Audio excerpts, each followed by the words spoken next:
You know, sometimes our biggest enemies are not actually in front of us, but within us. And fear and anxiety can often really paralyze us. They seem to be those ever-present foes that can really paralyze us in what we want to do.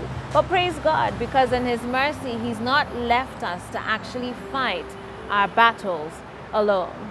Hey there, my name is Joyce Omondi, and today on CITAM Church Online, I want to remind and encourage you to fix your eyes on Jesus.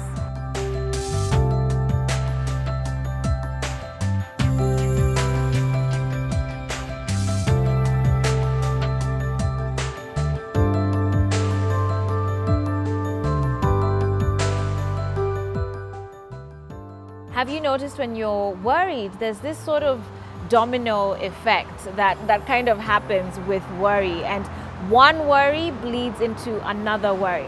For example, if you're concerned about your job, maybe you've not been getting along too well with your boss, for example, then you start worrying about, finances. And with worrying about finances, you worry about being able to provide for your family. When you aren't now worrying about providing for your family or not being able to provide for your family, you start worrying about your children and the sort of opportunities they'll have in the future. And if they don't have those opportunities, then what sort of people are they going to become? And if they don't become those sort of people, what sort of lives are they going to lead? And you can see that one worry has a tendency of spiraling from one thing into another. But here's the thing about worry. It thrives when we lose focus. Worry thrives when we lose focus.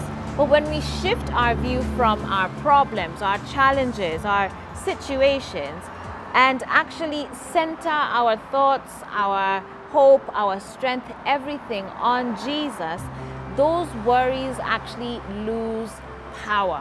When we fix our eyes on the one who reigns supreme over everything, the one who is the author and the finisher of our faith, then we are actually able to find strength and find courage to keep up with our journey. And so what does it mean then to say that God, putting God at the center of our hearts and of our minds, even as believers? That's where fixing our eyes on Jesus, the author and the finisher of our faith, comes in. And it's important for us to clarify that fixing our eyes on Jesus is not just this sort of like temporary look at Him, right? Like, oh, things are messed up, like let's now go and look to Jesus. No, looking to Him is different from looking unto Him. Okay, we're not talking about a glance. We're saying that you've shielded your eyes from everything else that could possibly be a solution, every man-made solution, every sort of provision. You're saying, you know what, God, I've locked all those things out. My gaze is locked in to you, because you are the one that is going to be my inspiration. You are going to be my hope. You are going to be my example.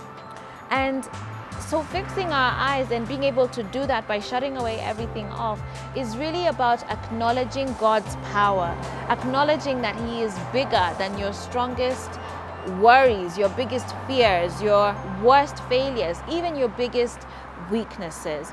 And that victory, the victory and blessing that we seek, can only come from Him. That is when it is most sure and certain.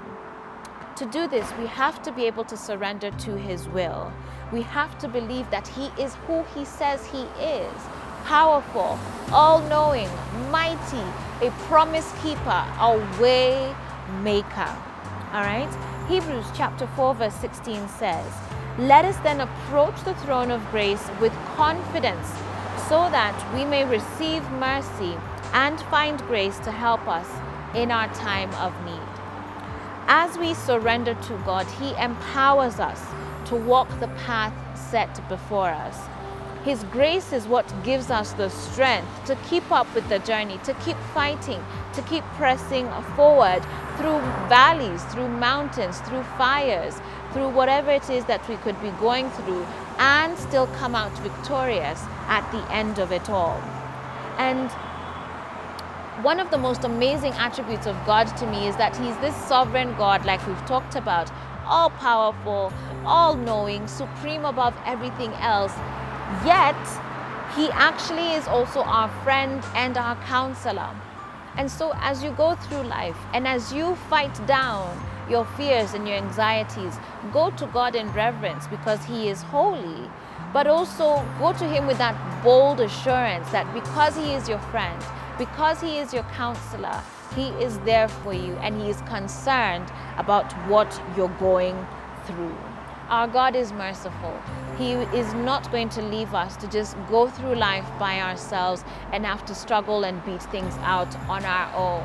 He is inviting us to fix our eyes on Him today. I certainly hope that you will be encouraged by this message. Even as we get to the end of the month, you know, the second half of the year is coming and there's still so many questions, so much uncertainty. I pray that you will gonna continue to fix your eyes on Jesus. He's the author and the finisher of our faith. Please subscribe to our YouTube channel and also make sure you follow us on social media at CITAM Church Online. Until next time, God bless you guys.